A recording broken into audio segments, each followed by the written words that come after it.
All right, everybody, welcome to JimStrangeTv. I am back again with Jason Garlock, as always, the permanent guest host or guest, whatever you color commentator is what you do. Yeah, whatever you got for me this week, whatever my job title is this week. And as always, the host of Indie Rock Dinosaur, Zak McGaha, has returned. And tonight we are discussing Return of the Living Dead. Sweet. And you guys have both seen this like way more than I have. I think I saw it on like Sci-Fi, like back in the day on TV, which kind of cuts out half the movie. Oh yeah, that would suck. Because half the movie is trash walking around naked right there. So that's gone when it's on TV. When did you guys first see Return of the Living Dead? I first saw it probably in the late 80s after I saw Return of the Living Dead Part 2, because I saw the second one first. So probably when I was about 12 or 13. Nice. I've seen it so many times, but yeah, I remember getting it as like a present DVD when I was like super little for my birthday or Christmas or something. But I've seen it a ton of freaking times. Nice. And the sequels too. Oh, can I show my prop? Prop. Okay, this is one of the very first DVDs I ever bought in my life. The first edition of Return of the Living Dead. This is the one I watched last night. It has some changed songs, changed soundtrack stuff, because that's an issue with this movie. And then here's number 2, just for no reason at all. But they really fucked this one up with, like, they changed the score and all the songs, and it pissed me off. But that's all I got for props. Have you seen the third one? Oh yeah, the third one was really good. It was very, very serious. Yeah, it's like way different. But and when I saw it, I was a very serious guy, so I appreciated that. Yeah, pretty sure I've seen all of them. I know I've seen 3, 4, and 5 kind of like cluster together because they're sci-fi schlock. And I remember Peter Coyote has that weird like stroke grin throughout the entire 2 movies because he's a mad scientist or whatever. I'm like, what happened to you, bro? Like, did you have a stroke? It was sad. Which one had the one where the kids' parents got turned into like weird zombie warriors? Necropolis, I think. Yeah. Necropolis had like the most mean-spirited scene I've ever seen in a movie. Where like they all escaped from the zombies. And like, yeah, we escaped. And then some zombie comes out of nowhere and bites the kid in the head. And then the little kid dies. And I was like, wow, that was just mean. That didn't need to happen. Watch that again then. Dang. It was I remember it. Maybe it's been a while, but I watched this one, the first one the other night, and it was pretty cool, man. It starts off, it says, the events portrayed in this film are all true. The names are real names of real people and real organizations. And this is kind of a similar gimmick that the Chainsaw Massacres had. Mm-hmm. Yeah. It was kind of a thing back then. It kind of helps you suspend your disbelief, I guess. And it's really kind of like it's not farcical, but it's definitely tongue in cheek because, like, obviously people don't return from the dead yet. Anyway, it's true. Yeah, it's got something to do. I know because we'll get into it with how it's saying Night of the Living Dead was a movie like within the universe, but then that kind of has something to do with the old George Romero and John Russo. I don't want to say feud type thing, but it's where John Russo, the writer of Night of the Living Dead, gets the name Living Dead. And so he's somewhat tangentially related to this movie. And then George Romero just gets Of the Dead, like gets to use that for, the franchise. And so he has like all the Survive of the Dead, Land of the Dead. And then everything Russo was involved in, including this one, was Living Dead. Yeah, well, it's the Living Dead and the Living Dead 30th anniversary edition with the new footage filmed 30 years later. Which, I was going to say, if you take Night of the Living Dead, it kind of splinters off into 2 different universes. One being the Romero universe, and one being the Return universe. Well, the Russo-verse anyway, because yeah, it's like an alternate reality of what could have been, I guess. Yeah, I got to chill for a second because I have a zombie story published in a John Russo anthology. Oh, hit me. John Russo. What happened? Oh, that was okay. That was it. Okay, I thought there was more. But yeah, you explicitly states that the movies Night of the Living Dead were movies based on a real. But yeah, you'll get to that. a real thing. Yeah. So we are at you need a medical supplies. You need it. We got it. None larger. Because it's a big building, I guess. It is July 3rd, 1984. We're at a medical building. The lights are turned off. The dude, wasn't it Bert here who's going to be going home for the 4th of July weekend? He's the boss of the place. Yeah, Bert Wilson. Played by And Gallagher. And he is.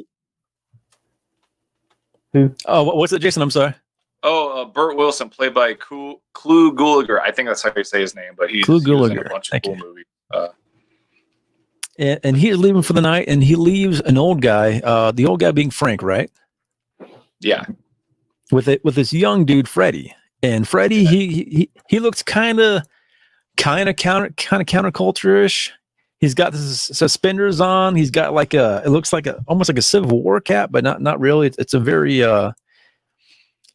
so it's like he's been to a punk concert or two, but he's not like, he has other hobbies outside of it. He has a job. He's still kind of functional.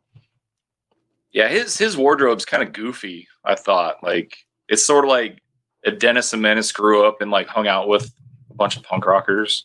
It kind of had like the more jock oi kind of punk feel to it. Yeah. That's the beauty of the punk scene back then. It wasn't really like a homogenous kind of thing. It was like all your collected weirdos. Maybe because you had your hard, as we'll get into here in a moment, actually. Yeah. So we see there's some butterflies. There's some female skeletons with perfect teeth, as they say. And split dogs. And split dogs. Yes, they have dogs that are split in half for these experiments or something. And Freddie asks Frank, he says, "Hey, where do you get the skeletons from?" "India. International treaty. All skeletons come from India." And he wants to know, why do they all have perfect teeth at the skeleton from India? And that is a good question.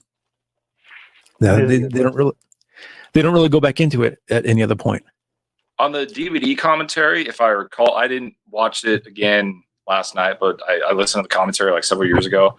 And they mentioned, I don't know if it's BS or not, but they mentioned that there actually were skeleton farms in India, or like they would get skeletons with perfect teeth from India. And after this movie came out, like they were no longer available. I don't know if that's a shoot or not.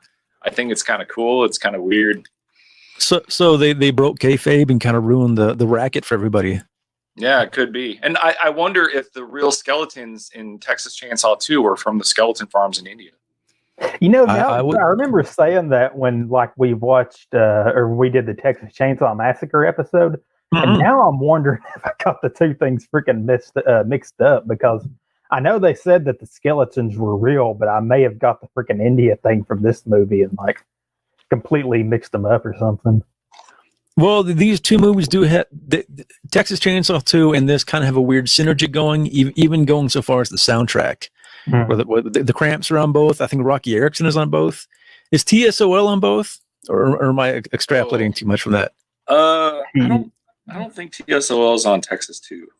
Okay, but Toby Hooper was originally going to direct this one. Okay, well there we go. So it was probably, maybe he helped develop it or something, or the same kind of team were involved. I'm not sure. I didn't look that deep into it. I think it was Russo and Hooper, and then when Hooper left, Dan O'Bannon kind of took Russo's script and put his own stank on it.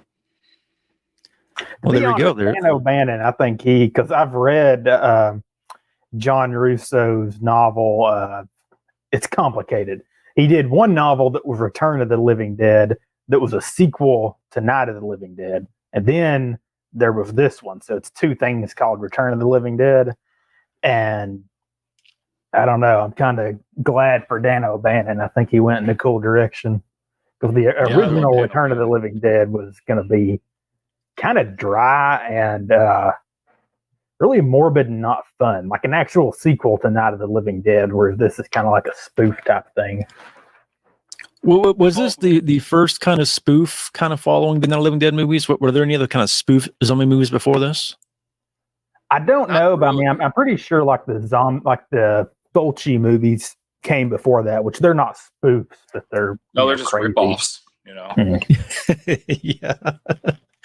I mean, I love Fulci. Don't get me wrong, but and I wouldn't really call this one a spoof. I wouldn't. I mean, it's not like zombie movie, you know. But it's right. tongue in cheek. But I think it's pretty much played straight. But it's very. It's the vibe is a lot different. Yeah, I guess you could say. You need a medical supply, you know. Right. Frank says, over here is where we keep the fresh cadavers. We sell them to medical schools and the U.S. Army for ballistic tests. I love that. And there's a gross dead body wrapped in plastic. Yeah, and that thing freaked me out as a kid. He says, we usually have more inventory than this, but we're expecting a shipment on Monday. And Freddie's like, well, how many do you usually have? And Frank says, we're like the restaurant business. You don't want your inventory to lose its freshness. So Frank's kind of a little bit of a morbid weirdo. And we cut right away to the punk rockers, and there are 6 of them. And one of them is in a suit, and he's wearing he has an old boombox, and is playing, I believe, TSOL, Nothing for You. Did you catch that guy's name? The kid in the suit. He's not terribly important, is he? Oh man, like I was gonna hit up all the names, but I didn't. Nah. He's kind of the new wavy guy, and there's also a new wavy girl drinking Orange Crush. There's a trench coat guy with a Travis Bickle mohawk haircut. There's kind of this preppy girl. She's got the pink belt, and she looks a little bit out of place. Yeah, definitely. She's like your kind of all-American girl next door, like super nice and sweet, like, oh, fudge, you know. So it's like, why? Yeah. Like, how does she get mixed up with this crowd? Hardened death rockers, you know. Yeah. They're looking for a party. They want to go to the park, but they can't go because the cops chased them out. And this girl says, I like death. And the new wave guy, I believe, says, I like sex with death. How about you, Casey? You like sex with death? And she's like, yeah, F off and die, which is a, kind of a nice line, but there's a little bit of a friction there between those two. It's like and unrequited lust, I think. Yeah. The preppy girl with the pink belt says she has to go meet Freddie because he got a job, and somebody remarks that what a dick. Like, he got a job, so he's kind of like not cool anymore. He's already kind of sold out. Yeah, he was the least punk out of all of them. I mean, I guess I'm not cool. Yeah, I guess none of us are, according to the rules of this crew. We're back at the morgue, and Fred asks his uncle what's the weirdest thing he ever saw. I barely have a job. Nobody does right now. It's all good. So he says the weirdest thing I ever saw. Well, have you ever seen that movie Night of the Living Dead? And Freddy's like, yeah, that's where the corpses started eating people. And this is where Frank says that it's based on a true case. And Freddy's like, no way, man. They showed the zombies taking over the world. But Frank sets him straight. He tells him the true story about how some chemical spill leaked into the morgue and brought the bodies back to life. And it was 2,45-trioxin, and it was used to spray on marijuana. It was developed for the army. And they told the guy who made the movie if he told the true story, they'd sue him. So he changed it around. So yeah, here we go. Not a Living Dead is canon in this universe. It actually happened. They closed it all down. The army shipped all the dirt and dead bodies out. And Freddy's like, well, how did you find out? And Frank says, well, typical transportation department F up. They shipped the bodies here. And you kind of think like maybe Frank's just kind of joshing him, he's kind of messing with it's his nephew, right? Aren't they uncle and nephew? I don't think so. No, I don't know where he got that, but okay. Well, maybe I imagined that part. Freddy looks kind of nervous though. A new kid at a job and okay, showing him the ropes, but I don't know, maybe, but I won't say no, but I don't think so.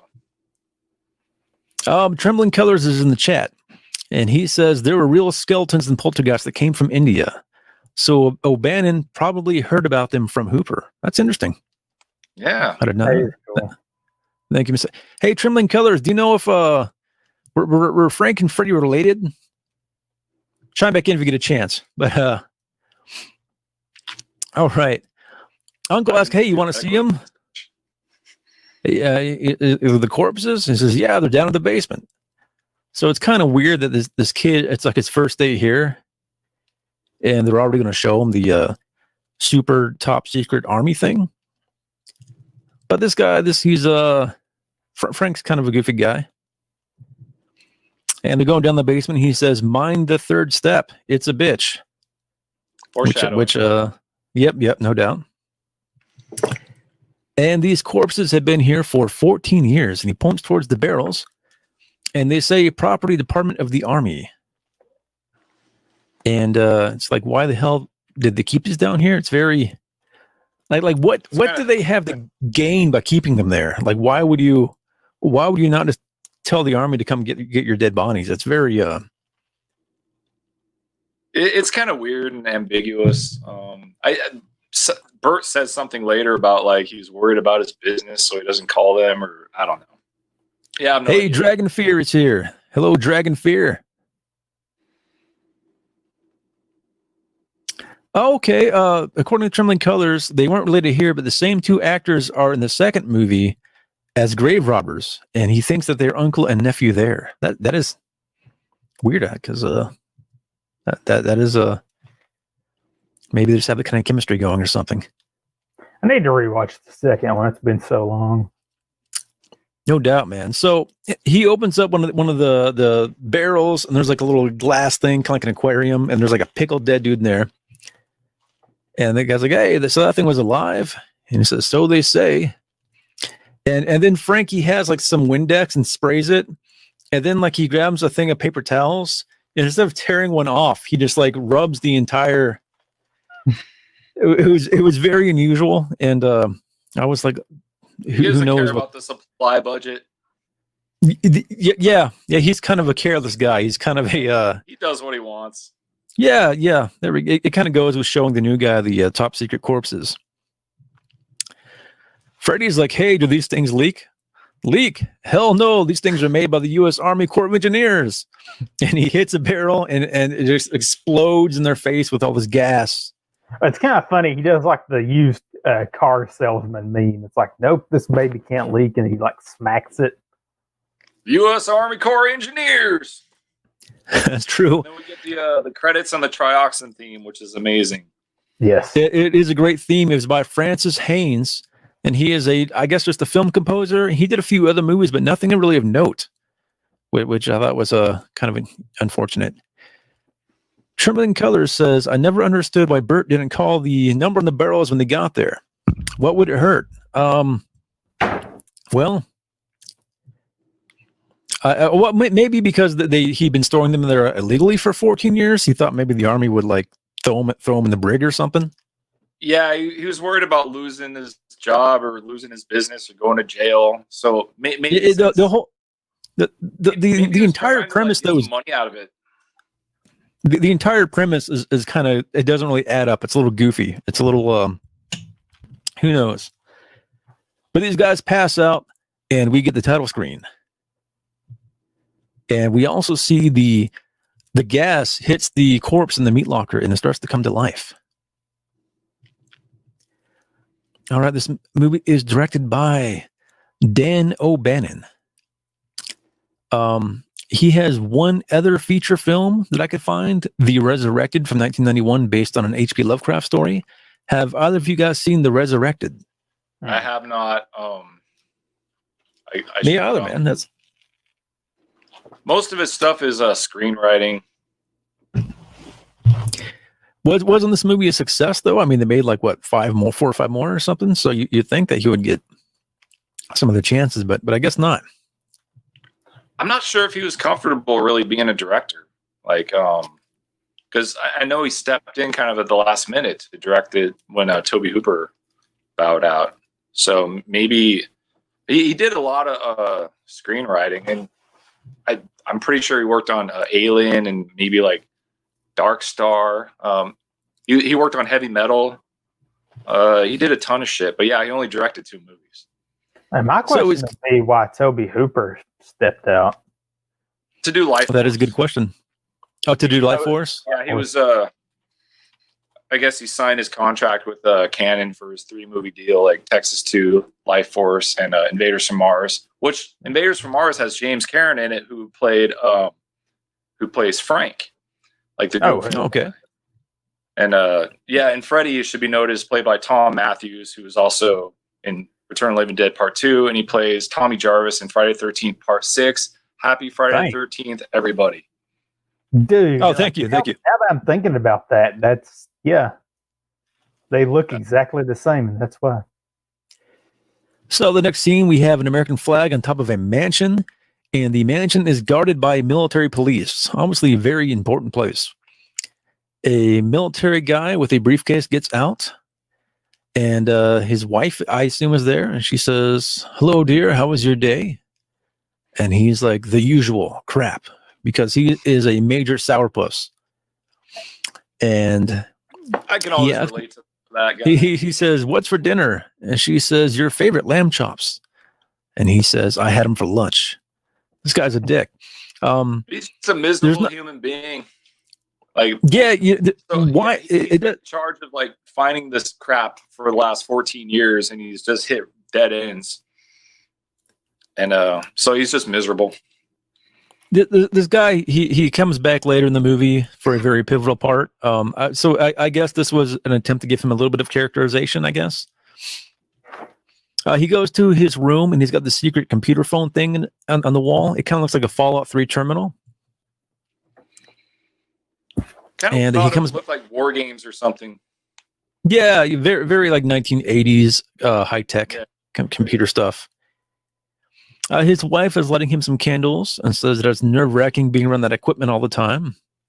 And he says they have to be able to reach me 24 hours a day wherever I am. And she says, "Well, when will you find them? Maybe I'll never find them." And I assume at this point they're referring to the corpses that these goofy guys have. The barrels of gas, the trioxin. Okay.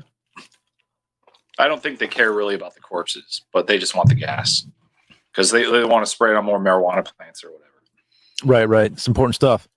Yeah. The punks, they are now looking for Freddy, and they're blasting down the road.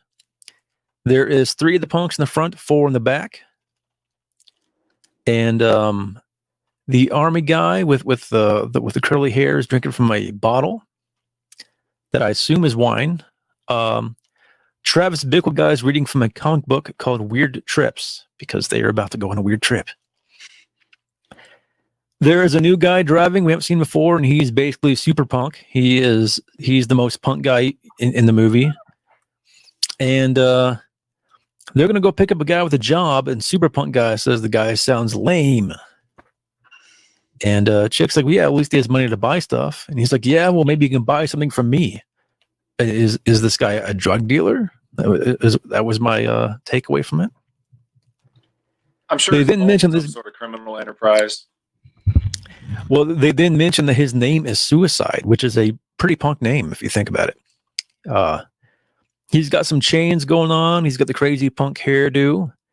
He has a giant X on the back of his jacket because what more can you say than that? They blow across a train track while the super punk driver is busy choking a guy in the back. They are just out of control. This is a great entrance to Suicide in the movie. He's just a maniac, and he's living the punk life. Total alpha. Total Chad. No doubt. They show up. Man, what a hideous place. And somebody says, "I like it. It's a statement." Well, let's go get the prick. Well, they don't want to sit here for 2 hours, so they say, "Hey, let's go fool around in the cemetery." And it is Resurrection Cemetery, and it says "No Future" in graffiti on the graffiti gate. And one guy says that he's never been to a graveyard before, which is kind of weird. Not very believable, but we'll take him on his word. Some people live into their 30s and not have anybody die. Like, I guess charmed lives. I guess so. Or they just weren't. They didn't misspend their youths being goths like some of us. Yeah, crazy. They got a bunch of road flares, Somebody, I believe, Trash says, "I just want to party." This graveyard is a mess. It is an abandoned movie graveyard. But dude has the boombox and he fires off "Eyes Without a Face" by the Flesh Eaters, which is no relation to the Billy Idol track. That was my first thought. Back in the warehouse now, Fred and his uncle are waking up after they got blasted in the face by the zombie juice. And he says, "Hey, are you okay, kid?" "I don't know. I don't feel so good." "Well, what the hell happened to the body?" "It must have melted when it hit the air." And the uncle dude is having a bad time. He seems kind of sick. I love how these guys don't even think about like maybe go take a shower. They just like spray some Lysol. Maybe get some water. Down by, like U.S. Army, like get noxious gas and chemicals. So let's just spray some Lysol. Like we're fine. Look, it's in our nose. But no, you're cool. You're fine. Don't take a shower or clean up or anything. Well, later in the movie, I don't want to get too far ahead, but when it's raining and the trioxin is raining on him, you're getting Trash is. Oh, okay, all right. Well, bring that up. Ahead. All right. Well, when that happens, remind me of this. Okay. Christ, I never smelled anything like that before. I think I'm gonna be sick. And the uncle dude is puking. They're having a rough time. And he says, "Listen, we better not tell Bert about this. It might make us look stupid or something." And I think, yeah, that would make you look pretty damn stupid, guys. The uncle guy, he has a can of air freshener. No shower or anything for them, but they have air freshener. I also noticed they're both like drenched in sweat. It looks like they've been sweating while they're passed out. We hear one of the half dogs making some noise, and it's alive, and it's pretty gross.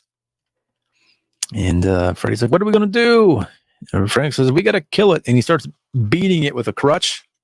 It's so sad. Yeah, the dog is screaming, and it kind of just makes the whole situation worse.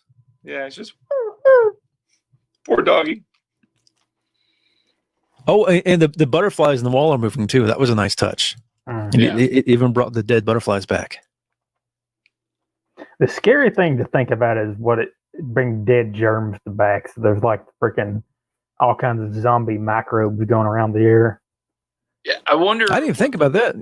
Yeah, I wonder how small it would go. Like if the trioxin like stops it, like before it hits the microcosm. That's interesting. Nice. Are we going crazy? No, it's the crap in the tanks, the goddamn chemicals. They got over everything. Freddy calls him a stupid asshole, which I appreciated. Watch your tongue, boy, if you like this job. Let's call the police. No, that would wreck the company's reputation. Well, let's call the number on the side of the tank. No, that's the army. We don't want the army here. So Freddy is they go through all the rational courses of action and just like totally discount them. Like, no, we can't do this. Like, this whole chain of events is set off by these guys doing the dumbest thing possible. I guess it's all Frank's fault, really. Mm-hmm.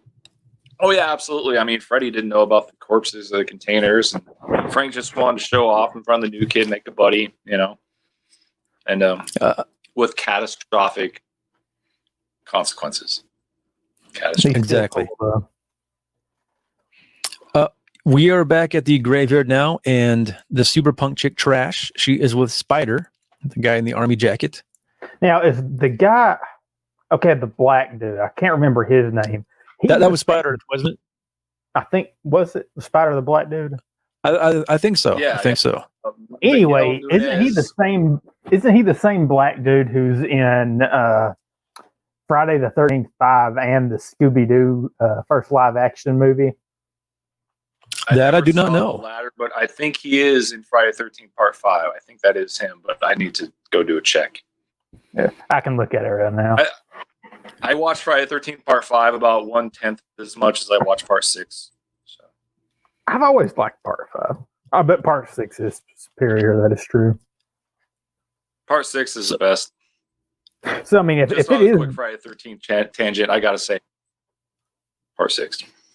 yeah. So if it is the same black dude, he's the coolest. Like, he's been in freaking Return of the Living Dead, Friday the 13th, and Scooby Doo. It's like you can't get more horror and cool than that. He's a very prolific, schlocky character actor, I guess. Yep. So Trash now is like, do you ever fantasize about being killed? Do you ever wonder about all the different ways of dying? You know, violent. Like, what would be the most horrible way to die? We should know that Trash is played by like iconic screen queen Linnea Quigley. I think did I get that right? Yeah, Linnea Quigley, who was in Night of the Demons and a ton of other really? stuff. Yeah. I just checked. It was the black dude. It's him. His name is Miguel A. Nunez Jr. Nice. Cool, I got it. I win. So Trash is very grim. She's very obsessed with dying. Spider says he tries not to think about dying much. And Trash says, well, pragmatic. He is, but he is the pragmatic guy in the movie. Trash says that for her, the worst way to die would be a bunch of old men to get around her and start biting and eating her alive. And then she starts talking about how they would tear off her clothes. And somebody shouts, "Hey, let's get some light over here. Trash is taking off her clothes again." And this song is hang out with. Tonight, Make Love Till We Die by SSQ. And I was trying to find information on SSQ, and their Wikipedia links to a MySpace page. So they're not the most active band. but I like their MySpace handle was Syntheside. That was a nice touch. That is a cool. I really dig that song, and I'm glad that somehow like my DVD didn't fuck up like putting it in there, because there's already by this time there's a Damn song, which I forgot what the name of it was, during the car ride where they introduced Suicide, and they took that out, and it's not in most versions of the movie. Yeah, I was really trying to like pin down all the songs in the movie, and it was kind of tough. It was kind of tough because the soundtrack, I guess, it was there's alternate soundtracks. There's a different deal going on or something. Very awkward. Yeah, I didn't even know that was a thing. But they are DVD. They have the road flares out, and they're kind of surrounding Trash while she strips. And it's very ritualistic. And throw in another black dude trivia. The same black dude was also in Leprechaun 4. I don't know which character he played, but that's freaking awesome. Nice. That's which one is 4? In space. Is that in space? Oh, okay. Yeah. Not in the hood. All right. Spider is he seems the most excited by the strip show. We're back at the warehouse now. Bert is here, and he is pissed, and he calls Frank an idiot. And he is worried about getting sued and investigated by the government and going to jail. It's like, well, maybe you should have thought of that before keeping this, basically stealing from the military. It's what the it never does say that his motivation. Trembling Killer says SSQ became Stacy Q, who had hits in the 80s. I did not know that. I'll have to look into Stacy Q.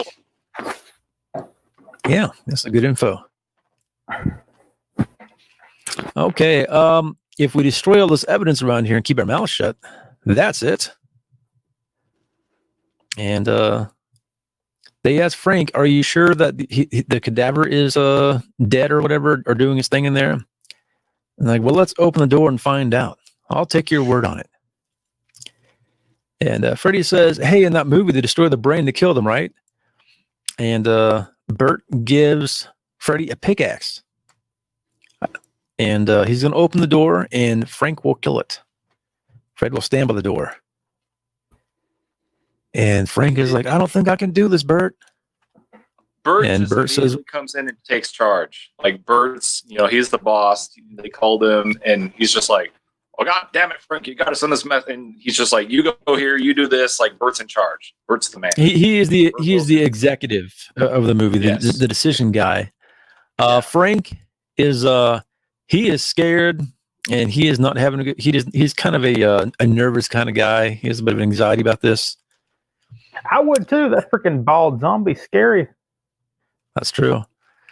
And Bert says, "Well, you better do this because you got us into this," and which is true. It's still, I would still say, more Bert's fault for keeping the damn thing down there, and you know, employing guys who will just show it to a new guy in the. Oh well, but he's giving Freddy the combination, and he says, "Be brave, Frank. God damn it." Hey, brave Frank. God damn it! Like the guy GDs it like 1,000 times in the movie, and they're all like proper. They're all like well-timed GDs. Not that I, condone saying the Lord's name in vain, but in this context, like I get it. Yeah, the naked guy runs out and he attacks Bert. But he Frank has the pickaxe and sticks it into the guy's head, and he's still alive. It didn't work. And he's like, "Hold him down, Frank," and they grab a hacksaw. Frank is freaking out, as it does the entire movie, basically. Yeah. Freddy is a little more stoic than Frank is, but he is not having a good time. They saw off the guy's head, but he gets up without his head and starts running around and trashing everything. And they grab him again to hold him down. And we see the head is still going in the background. And they're like, "Hey, I thought you said if you destroy the brain, it'd die." Well, it worked in the movie. Well, it didn't work now. You mean the movie lied? And I guess the movie lied. Well, they had to change, certain elements to not get sued. Right. Well, I guess we got to just destroy everything until there's nothing left. And they're like, "Hey, the guy across the street has a crematorium. Now, how are we going to get this thing over there?" And they say, "Get me the bone saw." And we're back at the graveyard now, and Trash is still naked. And the preppy girl with the pink bow on her dress, Tina, is like, she's like, "Hey, like, put on your clothes now. This is kind of getting old, And Trash is like, "Why, does it make you nervous?" Then Trash says that she's hot, and the nerdy suit guy says, "Yeah, you are hot." And then in one of my favorite lines of the movie, Suicide, the alpha punk says, "Scram, wimp." Yeah. And then the wimp scrams. He has asserted his dominance. And I would also like to add, a lot of the punk guys I've met over the years, they seem to model themselves after this guy. Like it seems like the suicide punk archetype maybe permeated the pop culture landscape more so than musicians did. Because I feel like I've met a few guys over the years who are very suicide-like. We probably met a few of the same guys that were trying for that, but right. They don't pull it off. No. He's definitely iconic. Suicide is iconic. He is giving a kind of a soliloquy, as a little speech about how nobody appreciates him. Trash is coming on to him pretty hard, but he's indifferent. And he's like, rubbing up on him, rubbing his crotch, and he's just like, and he's like, super stoic. Well, yeah, if he's gonna do anything with Trash, he's gonna do it on his terms. He's not gonna do it just because she did this, this song and dance routine. Yeah. And he says, "Do you guys think this is a costume? This is a way of life." This is a fucking costume. He's very he's very philosophical. It's a kind of a misdirected philosophization, but he's very he is the real deal, man. Suicide is the real deal. Yeah, he has a statement of intent right there. Mm-hmm. And I believe some other people are making out or something, and he's like, "Hey, what's wrong with you, man? Show some respect for the dead, will you?" He's very he's the guy. He's definitely not a simp. No, he's not. And somebody says, "Hey, is that Freddy?" And they're like, "No, why would Freddy be going into a mortuary?" Oh, so here's the cool thing about Suicide. He was also in Friday the 13th, Part 5, A New Beginning, along with the black dude. I think he was the axe guy who killed the fat kid. Oh, wow. Hey, guys, this is interesting. Trembling Colors points out that the mortician is meant to be an escaped Nazi, and if you pay attention, there are a lot of hints. I did not catch that. I think I read that somewhere, but yeah, I totally forgot about that. Like maybe it was in the commentary that I watched 20 years ago. Well, doesn't he have a? Does he have like a Luger or something, like a Germanic pistol? Yeah, he does. Okay, yeah, that was interesting. No, I mean he was listening to like I noted that what he was listening to sounded like kind of like military marches. Like was he listening to like some classical music? Mm-hmm. It was more like martial though. It sounded like some like old like Boyd Rice B-side or something. It was very very martial sounding. And hey, he's hard at work. So yeah.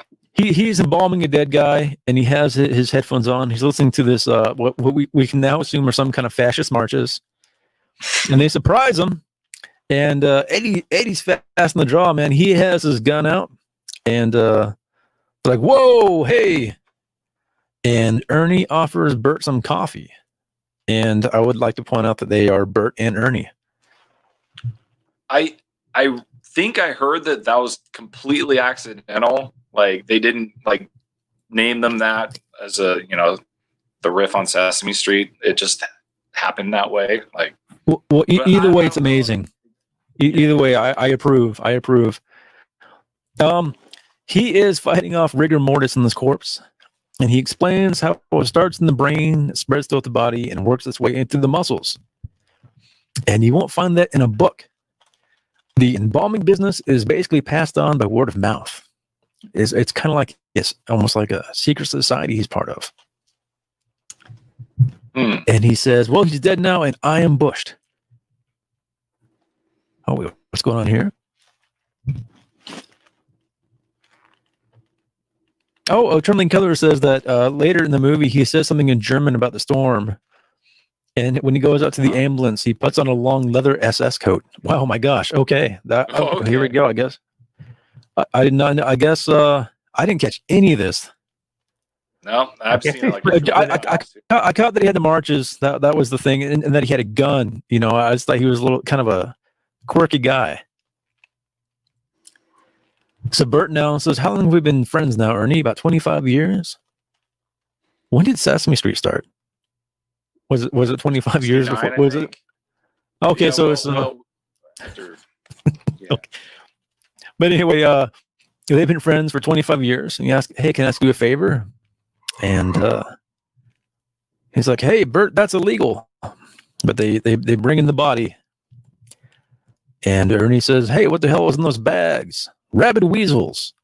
They came in as part of a shipment. You know how these things happen. We gotta get rid of these things."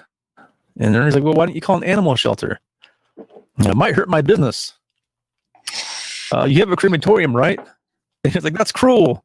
I love now that we know this guy's a Nazi. He's like, "You can't just throw these animals into a damn incinerator." That's he's one of the most humane people in this movie. Like, I mean, later on he talked about it way later, like towards the end. But yeah, I would almost say Ernie is the closest thing to a hero this movie has. Yeah, Bert is suicide. No, Bert is definitely like the guy though. Like, well, Bert is, but he's also kind of responsible for all this crap. He's kind of the, he kind of got everybody in this mess. Trioxin in his basement, but once the shit does hit the fan, he kind of does take charge. That's true. Well, I think him and Ernie are kind of the team. They're kind of the they're the guys. Bert and Ernie are the guys. Yeah, definitely. Frank and Freddie not. Anyway, Ernie says, "Hey, at least let me kill these things first. Take them out. Put them in the parking lot. Put them out of their misery." I'm like, "Well, I don't think that would work, Ernie. Can you swear to keep a secret, Ernie?" And he says, "All right, I swear." And they say, "It's not weasels in the bag." And he opens it up, and it's an arm that's moving, and it grabs him. And Frank kind of has like PTSD or something at this point because he starts freaking out again. And he already looks. He looks very sick and pale, and he's freaking out. And they're like, Ernie, we got a long story to tell you. Okay, we are back at the graveyard now. And we don't know where Trash and the Suicide are. We assume they're gigging on somewhere or something. The song playing is Love Under Will by Jet Blackberries, which I think is my favorite song in the movie. That's a very cool death rock kind of track. The preppy girl with the pink bow says, what time is it? Oh, fudge. Freddy is getting off. Yeah. Tina, thank you. She will now be Tina.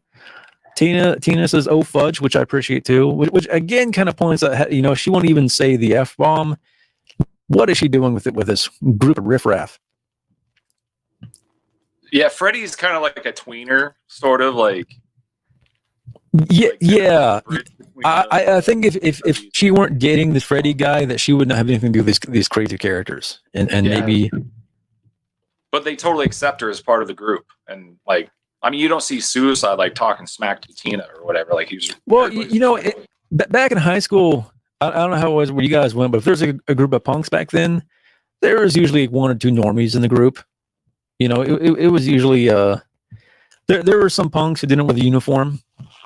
Yeah, it was mostly like, I mean, I was kind of, did a little bit of that, ran a crew or whatever. Anybody who's kind of an outsider kind of got caught in that thing. Yeah. Trembling Keller says Bert, Ernie, and to some extent Spider are the heroes in my opinion.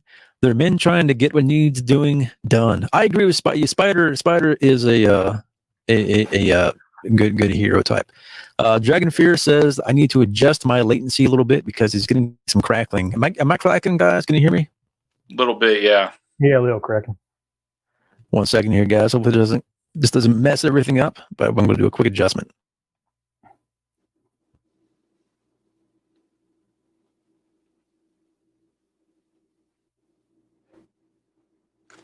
We can't hear you now. I think this is messing everything up.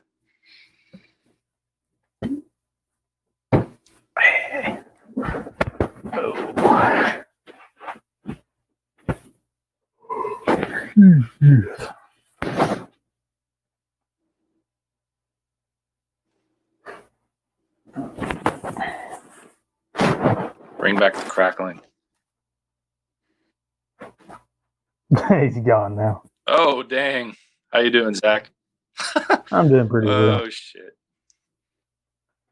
Yeah. Hey, guys, I'm back. Can you hear me? Yeah, we can hear you. From the microphone. Hey, okay. Am I crackling still? Mm-hmm. I'm crackling? A little bit, but we're going to roll with it, man. Yeah, it might just. Yeah, I was echoing like crazy, and the last thing Indie Rock Dinosaur thing I did, it's freaking. I didn't know it, but it was bad. We'll get this all figured out as we go. All right. Maybe you guys should just use your phone like I do. Do what? I'm not doing that, man. Screw that. No. Walking to get Freddy. There is an old Civil War cannon in front of the graveyard. I thought that was an interesting little touch. In my hometown growing up, there's a Civil War cannon in the park. Nice. And on the 4th of July, we would get those the Piccolo Petes and smash them. You ever do that? Mm-hmm. Well, if you smash the Piccolo Petes, they explode like in a really, really nasty way. And we would put those in the tip of the cannon to make it look like it was firing. But anyway, I digress. I used to go around. I just thought it was a cool cannon. Porta potties with a bunch of scumbags, but whatever. You go around do what? But you don't brag about it on the internet. Right. And this is like I'm probably well beyond the statute of limitations on this, but yeah, for some friends of mine, we used to go around like at night and blow up porta potties. And that was the punk rock thing to do, guys. Because we would have been in Suicide's crew. Tina now fire. Says, "Hey, come on, Freddy, where are you?" Frank, I think you acted precipitously by cutting up the corpse. Well, I did it. And Ernie says, well, if I let you use this torch, what's in it for me? This is a pretty big favor. And you look down, he's cutting up his pants, which were ruined by the zombie arm earlier. This is a great shot. It just goes on forever, and it's just totally like just stuck on the camera, and like everybody's just doing their thing, kind of ad-libbing while he's just like cutting his thing for like a minute and a half. Just silence. Everybody's like whimpering or doing their thing. It's good stuff. Yeah, it's a little bit of downtime, a little bit of a calm before the storm. And they agree. They don't really say what he's going to get out of it, but Ernie's like, "Yes, sirree, you're going to owe me a big one." And like, "Well, what about the bones?" He says, "Bones are no problem. The hardest thing to burn is the heart. It's one big tough muscle." And they're like, "Well, what about the split dogs?" And this is, "Well, the split dogs will go too." And he says, "Come on, give me a hand. It's your mess." All right, so they're burning it now. A lot of the times, like Ernie's just picking up all the doing all the stuff, and Frank and Freddie just or whoever, all the punk guys later on. But Ernie has to be like, "Come help me move this thing or move this barricade or whatever," and he's taking charge along with Bert, maybe more so than Bert. Trembling Colors points out that this movie happens in Louisville, Kentucky. So there are even some Confederate zombies you'll see in the background. Okay, so that's why we got some Civil War stuff going on. I can never recognize that. Yeah, it's making me think of the Scooby-Doo on Zombie Island now with all the Confederate zombies. Oh my goodness, we could do that one of these days. Hey, we should. Yeah. There's nothing but a little bit of ashes now, and they're like, "We don't even want the ashes." Well, we'll turn on the potter and get rid of those ashes too. So they're burning this corpse, and we start to see the smoke go up the chimney, and the scary theme song plays, and there's a lightning storm for good measure, and it starts to rain. It's very, very ominous. The shot of the smoke just billowing out of the crematorium is just great. Like while the trioxantine plays, it's awesome. Oh yeah, no doubt. It is raining now. Trash is still naked, as she is through most of the movie. The punks grab their clothes and run, except for Tina, who's trying to find Freddy. And the punks all get in the convertible and pull the top over. And there we see now there's some words scrawled onto the car, like "die" and "why." Very, very nihilistic, because this is a Suicide's car. Someone says, "Hey, roll up the windows." Suicide, he doesn't have any windows because he busted them because he's a punk, and that's what we do. And anyway, she the chick is like, Trash says, "Oh, it's like acid rain. It's all over me. Somebody give me a towel." And she's burning right from this rain. How come Frank and Freddie weren't burning when they got blasted with the gas? That's a good point. Well, they did talk about it's like seeped into their skin, and I don't know. Okay, it's just movie inconsistency stuff. Anyway, I think the take home here is that maybe you should wear some clothes when you're out and about. I mean, when it mixes in with the rain, it becomes more potent. Maybe like water is a catalyst. I don't know. Or maybe they're taking like the acid rain thing, like really literally. Maybe there just happened to be acid rain that day, and we see a shot of the rain seeping into the dirt of the graveyard and leaking into the caskets. And we're back in the crematorium, and like, they burned everything. Is the heart gone? Yep, right up the chimney. Oh, I owe you one. Job well Frank done. Congratulations! Oh, hell of a job. Frank and Freddie are sick. Fred says that he feels like his head is about to burst wide open, and he has the chills. And they now tell Bert about the gas blasting them in the face and knocking them out. They're going to take them to the doctor, but Frank runs outside to puke. He is freaking out and says he's got to call his wife. I got to say, the Frank guy, he really did the being sick thing really well. He was a very, very sympathetic character here. He seemed like he was even like moving him, and he starts doing that kind of yowl he does. It was very disturbing. He was in agony, total agony. He was, yeah. Ernie is wearing his. Good guy. What? I'm sorry. What's that, Jason? Oh, James Karen, who played Frank, is a great actor. Like no doubt. Yeah. Ernie, who we notice still has his gun on, is going to call an ambulance. We have 2 men poisoned here. No, we don't know what kind of poison. And we are now back to the punks. They're still stuck in the rain. And somebody says, "Do you hear something?" And we get the really spooky point of view zombie shot. And zombies are crawling out of the ground. The roof is leaking and water pours right in the trash's face now. Tina is in the warehouse looking for Freddy and finds his hat. She goes down into the basement. This is another common theme in these movies of people just wandering in places where they don't belong. And she steps on the bad third step that we heard about earlier in the movie. And where she's going to, anyway. She finds the barrel. There's a weird slime zombie thing. It wants brains. It's Tar Man. What's that? The Tar Man, played by Alan Troutman, who also appears in number 2 and number 5. 5 is okay. Right? What was 4 called? 4 was Necropolis. 5 was Rave to the Grave. Okay, I've not seen Rave to the Grave. Yeah, that one. Basically, they're using the trioxin as like Molly or something, and they turn into zombies. Nice. That's kind of lame, but cool though. So it's a documentary. Yeah. The weird thing about 4 and 5 is that they just shoot the zombies and they die. Like even if they just shoot them in the chest or whatever, they just yeah. Oh, weird.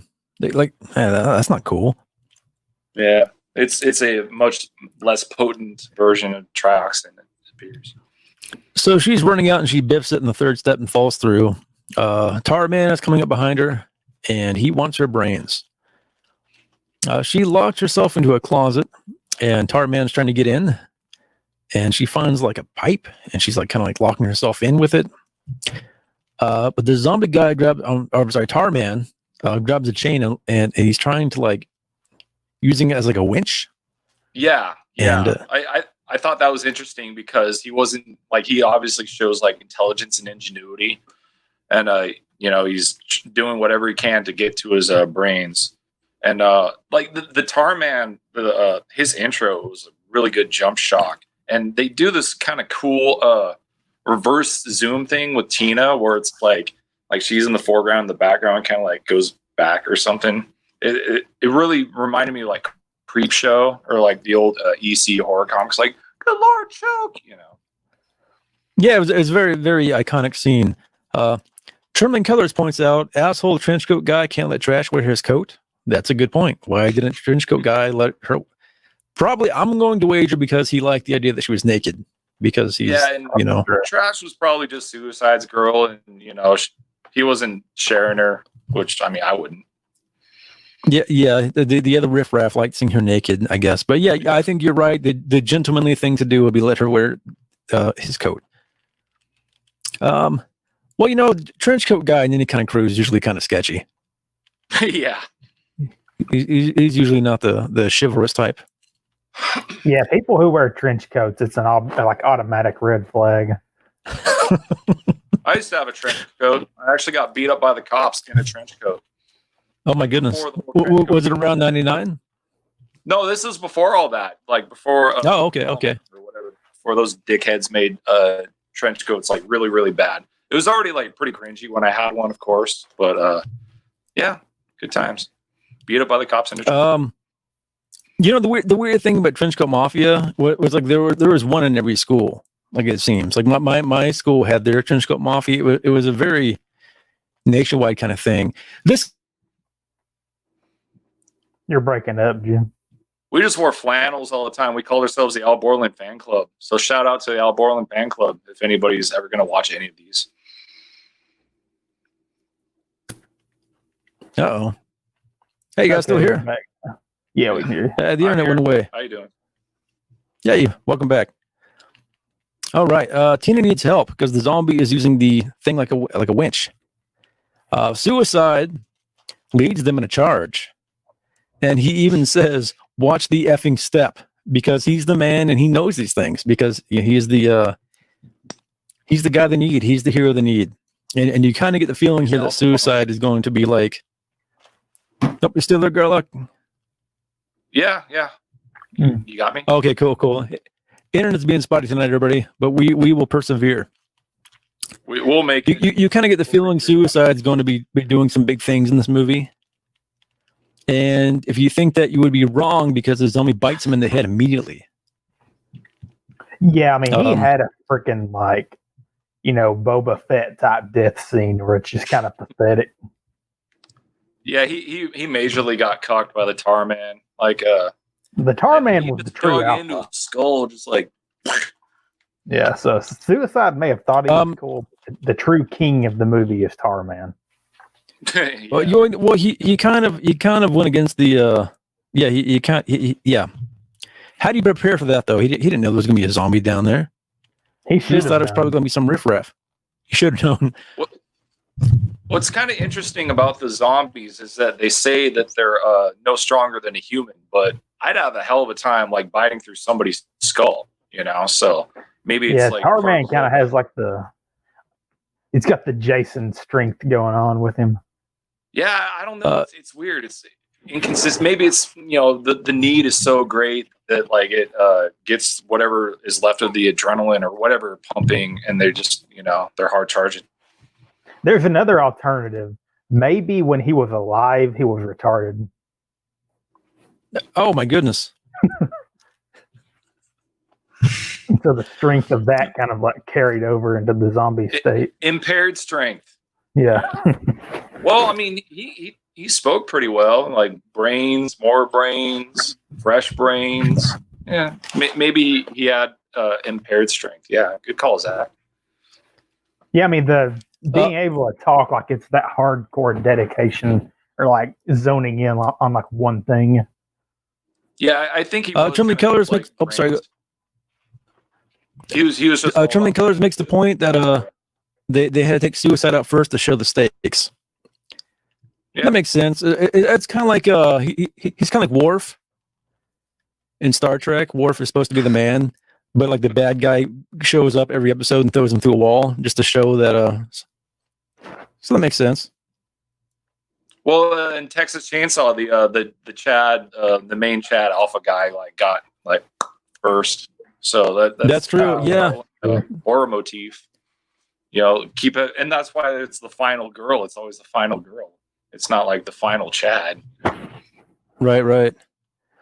Spider wants them to bar the door, but everybody just runs away, showing that maybe Spider knows what's up. Spider's proactive, and everybody else, like, he has to lead and tell people what to do because everybody else is just kind of like clueless dipshit. Yeah. And back at the crematorium, Freddy and Frank are sick. EMTs are here, and they ask Freddy to stick out his tongue, and it's this weird kind of orange color. And they're like, what did you guys, like, what happened to you? And like, oh, it was some kind of industrial chemical.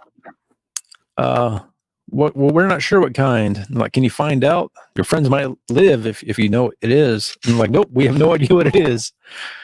Because like, even though... Can't find out till the morning, you know, like, so... Yeah, Bert's kind of a tool, man. Bert's kind of he's proactive, but he's really self-serving. You know. Yeah. That's why I say Ernie's more the hero, because he's at least you know. Let's take some vital signs, and they have no vital signs. No blood pressure, no pulse. And Freddy's like, "What do you mean, no blood pressure, no pulse?" And they are 70 degrees room temperature.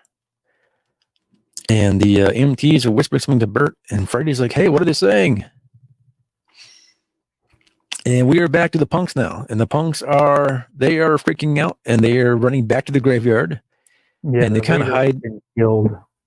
Oh, what, I'm sorry. What's that, Zach? Their leader's been killed, so they're all scattering and aimless. That's true. They are now a leaderless band of marauders, and they're hiding in this tomb to stay dry. And we see the skeleton dude come out of the ground. He's a skeleton guy, but he has eyeballs. And we get the 45 Grave song, Party Time. Another kind of super anthemic. Iconic. Super very, iconic. Very, yeah, absolutely. Yeah. Trash is surrounded, and Trash is getting her fantasy now because she is being killed by a bunch of old dudes eating her. The thing that's kind of weird is like when she shows up as a zombie later, she has like no bite marks or anything. Yeah, I did think. Maybe it was the acid rain that turned her, and like they just instead of biting on her, they kind of just did other stuff. True. Yeah, that's yeah. I also thought it was odd, but yeah, maybe it was the trioxin. She took a big dose of it. Back to the crematorium, the EMTs tell these guys that they're dead, and they all seem pretty confused. And now the punks are banging on the door, and Ernie has his gun out because he knows something is up. And he opens the door and tells them all to freeze. And Spider, now being the most intelligent one of the group, says that they all need to lock their doors and windows. Chimney Keller says there's a document on YouTube called "More Brains" about the making of this movie. That is very interesting. I think we have to check. I think I meant to watch that, and I was lax in doing so. Yeah, I didn't do my due diligence for the research in this movie. So I was hoping that you guys would have the color commentary, and I was just going to do my play-by-play shtick. Dragon Fear says the zombies have amazing grip strength and bite strength, but they have absolutely no ability to move quickly, and their connective tissue tends to be ridiculously lax. They run like hell. I mean, they move very quickly. Well, Tarman didn't, but I guess it kind of depends on the zombie. Like the ones out of the cemetery haul ass. Oh, I guess you're right. Like hundreds of years. So sorry. That's true. That's true. That's true. Yeah. Chimney Keller says shambles, but he moves pretty quick. It was the acid rain that turned trash, but it's weird they didn't eat her brains. They just wanted a female naked zombie and didn't think about how she turned. Yeah, I think you're right. They just wanted her naked as a zombie running around. And all right, what's the all for the betterment of the movie? What's that noise? It's a bunch of dead people screaming. The new wave couple who don't like each other get separated from the group, and they run into the warehouse. Well, the guy likes the girl, and the girl's playing coy. So yeah. Okay, yeah. So they kind of they have a thing going. They have a thing. He's getting blocked. The EMTs are going to go get a stretcher, and they hear a bunch of screaming. And I believe these guys are named Tom and Jerry. Yeah, it's not in the credits, so I don't know, but probably some back matter or some sort of canonical thing. Yeah, I'll go with that. Tom and Jerry. Yeah, Dragon Fear says going Tom and Jerry and Bert and Ernie. Dragon Fear says boobs get views, especially in the 80s, which is true because there wasn't like you couldn't get porno on your phone in the 80s. Yeah, but if you're Linnea Quigley was wearing some prosthetics too. I think her boobs were real, but maybe not. But she definitely had a prosthetic crotchal piece. Well, the thing you might be able to get your mom to rent this for you, like when you're 14 or something. So that probably greatly contributed to this movie's popularity and cult status. Didn't give a shit what I watched at all. Like, nice. I watched all this stuff when I was like 9. It was great. Oh, Jesus Christ. That's a little young for this kind of thing. Man, I was watching this stuff when I was turned like out okay. 5. The first movie that I went and saw was Freddy vs. Jason in theaters, and that would have been, I was like literally 4. Oh my goodness. Oh, you're a pup. Okay, these guys are gonna. He says, "You get the stretchers. I'll get on the radio and phone this in." A guy gets in the ambulance and he turns on the headlights, and there is a really good spooky shot of a big horde of zombies in front of him. And then a zombie dude immediately just opens the door and bum rushes him. And he gets out of the thing and he is grabbed by the mob. And the other guy is also grabbed by the mob, the zombies. Don't the zombies take one of their heads just clean off in this scene?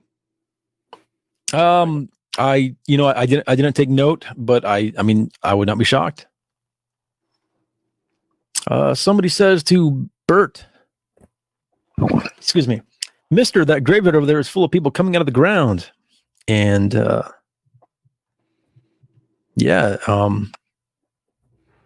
Yeah, they're letting them know what's up. There's a bunch of zombies coming. And we cut back now to the New Wave couple at the warehouse. And they try to call the police. But a zombie just burst in through the window. That was kind of a...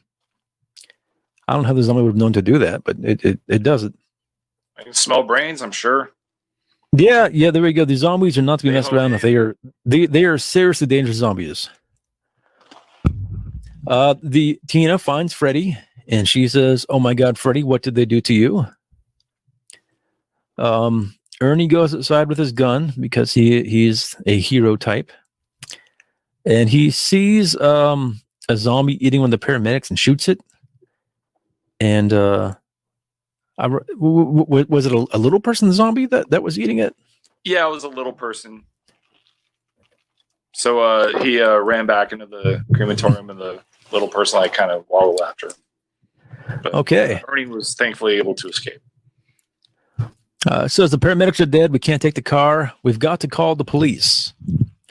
And we have Surfin' Dead by the Cramps playing now as Ernie goes to call the police.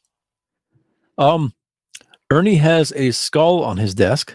Very memento mori. It looks like the phone is not working. So Ernie is now trying to block the door. And he tells them to help him. And they move this large giant shelf, or looks like an armoire kind of thing in front of the door. And they go into the shed and grab a bunch of tools. And they're using the tools as weapons and beating off the zombies while Spider is nailing the door shut. Maybe and it is the zombies would be better. Yeah, this is a very, very classic Not a Living Dead scene. Yeah, zombies are trying to get in, and we all really got to this. It was kind of like the check mark of any good zombie movie, like board up the windows. Trembling Color says it wasn't a little person; it was a double amputee. Okay. Oh, okay. Well, we should get Trembling Colors on this show. Yeah. Hey, Trembling Colors, get on the show. We need you on here. Here, I'll put the link in the chat for him. They hear a breaking sound, and the zombies have busted through, and they're beating him back again. And a bone arm grabs Travis Bickle, trench coat guy, and bites him in the head. All right. Was that guy's I don't even know. Trench coat mohawk guy is. I think he has maybe a rat tail too. I'm not sure. Yeah, I had a rat. There's a weird old lady corpse thing, and they grab it while Ernie boards the place up. Okay, so since I was so little when I saw this movie, my mind wasn't working, and I had a toy that was Eddie from the Iron Maiden Eddie. Oh, yeah. For some reason, I always thought that they were the same thing. That doesn't make any sense, but they both look super similar. Eddie's a zombie. Yeah. Yeah. And the torso lady, she's really withered and brown and decayed, and so is Eddie. So yeah. I think on one of the album covers he was like that. Eddie was. Yeah. Ernie has a big metal rod and spears the corpse lady, and they tie her down because Ernie wants to examine it because Ernie is a escaped Nazi scientist who does these kinds of things, I guess. Or a curious sort, but yeah. Yeah, man, I can't believe I never picked up on that. I mean, yeah, it's a pretty good Easter egg. It might have been mentioned in the commentary now that I think about it, and yeah, I didn't do my job. That's cool, man. He points out that they're no stronger than humans, so they're not going to break out.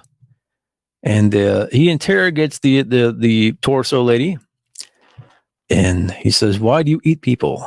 Not people, brains. Why brains? The pain. What about the pain? The pain of being dead. It hurts to be dead. I can feel myself rotting. Eating brains, how does that make you feel? Eating brains makes the pain go away." And no idea how, but Spider says, "F this. We got to talk now," and he wants to know how to kill them. Because Spider's very pragmatic. He's the he's the go-getter who just wants to get the point A to point B. Bert says we can't kill him. All we can do is burn him, reduce him to ash till there's nothing left. And there's a way to kill them. They just don't know it. Actually, what's that? There's a way to kill them. They don't. Electricity is revealed in part 2. Yeah. So if there was an electrical storm and they saw like a lightning bolt come down and zap one of them, they would have known, but they didn't. So. Yeah. Well, they have limited information here. Yeah. Trash. They're all in the same universe. All the Return of the Living Dead. Even though Tom Matthews and James Cairn have twins for number 2. Oh, weird. Trash is naked and coming out of the mud, and she is now zombie Trash. And we see this hobo pushing his cart, and he sees Trash. And we have SSQ again doing the Trash theme song. And it's a very spooky theme song. Tonight. Yeah, it's good stuff. Dragon of Fear says that Eddie is more of a lich than a zombie. The former retains his intellect, while the latter is mindless. Hey, well, these zombies aren't mindless. They have intellect. But I'll see. Eddie could be a lich. Yeah, I don't really know anything too much about Eddie, rather than he traveled in time and he hung out with the pyramids. Eddie gets around. Eddie is a. The New Wave couple are locked inside the warehouse still. And they're like, think they'll rescue us? They better, that's all I got to say. John, I never did like you, but oh my God, hold me tight. So she kind of breaks her facade here, her kind of being coy. Yeah. Bert wants to lock Freddy and... really did like you. I couldn't really tell. I think she says I never did like you. Because she's trying to, maintain a little bit of her shtick. But oh my God, hold me tight. Yeah. Bert wants to lock Freddy and Frank up, and they're seizing. And they're going to move them to the chapel. And once again, Freddy and Frank do a fantastic job of acting like terrified sick people. And it's kind of disturbing to watch, actually. Yeah, they're really having a rough time. They are. Yeah, and like the bloodshot eyes with Eddie. I mean, it's freaking bad. They never give them like any like aspirin or water or that's very I mean, they're yeah. I don't know what you can do for them. I mean, maybe shoot them full of painkillers, maybe. But I mean, their circulatory system doesn't work. They somebody's got to have some morphine on them, right? One of these punks got. Give them a couple joints or something, Shit. One of these punks have some dope on them, right? I mean, come on, guys. Yeah. Why punks? Well, the EMTs were there. Don't the EMTs have any? Well, maybe they didn't bring it with. Maybe it's all in the ambulance. Spider wants to leave them in the chapel and get the hell out of there because Spider understands life and doesn't want to die. But Tina says no, and she is staying with them as they lock the door. Tina's not the smartest person. She is not, but she has a heart of gold. The cops are here now. They have their guns drawn. He's investigating. In a big city like this, you would think that they would have sent more than just a couple cops at first. Well, when they just say, send more cops and send more paramedics, it's vague. Yeah, I guess we don't get that gag if they'd sent a whole bunch at first. Yeah. They find the body. He finds a body. The brain is leaking. The zombies left a lot of brains for the things that eat brains. Like there's still brains left over. You think there'd be more like an empty. They move I guess they don't need very much. Yeah, enough to kill you. But that's whatever. The cop is mauled by a mob of zombies, and they have an ambush set. These zombies are smart enough to have an ambush going. Yeah, they really differentiate from like the classical Romero zombies. I mean, aside from the indestructibility, that they have whatever they had when they were alive, whatever reasoning ability. And Tarman was probably some sort of a engineer or something, to create that winch. Well, it almost seems like these zombies have like a weird pack mentality, because it's not like they're communicating with each other. It's almost like they instinctively know to ambush these people. It's very strange. Yeah, I mean they just need some live brains, and they can smell them. Ernie looks out and watches it all, and he says, "This place, everybody that comes in gets swallowed up." Kind of like Portland. Very much like Portland. One of the zombies grabs a radio and he says to send more cops. And yeah. Ernie says that they should all go through the crawl space and barricade themselves in. Spider says that he would rather take his chance. What's that? It's never a good idea. Like, don't corner yourself, you know? Spider says he would rather take his chances with the cars. Exactly. And this is a callback to the original Night of the Living Dead, where the protagonist did not want to go into the basement. Although in Ernie's defense, going into the crawl space above is a way better idea than going into a basement. Because if you're in a crawl space, it's like you have a stick or something, you can just kind of stab them down there. You're still. But I guess not in this movie. Yourself. If these were Romero zombies, I would say crawl space is a great idea. But they're because you can sit up there with a spear all day long. Yeah, just I mean, these zombies. I mean, imagine being in this freaking situation with these zombies. Like, it'd be freaking hopeless. This would be like a really, really pants-shitting Armageddon scenario.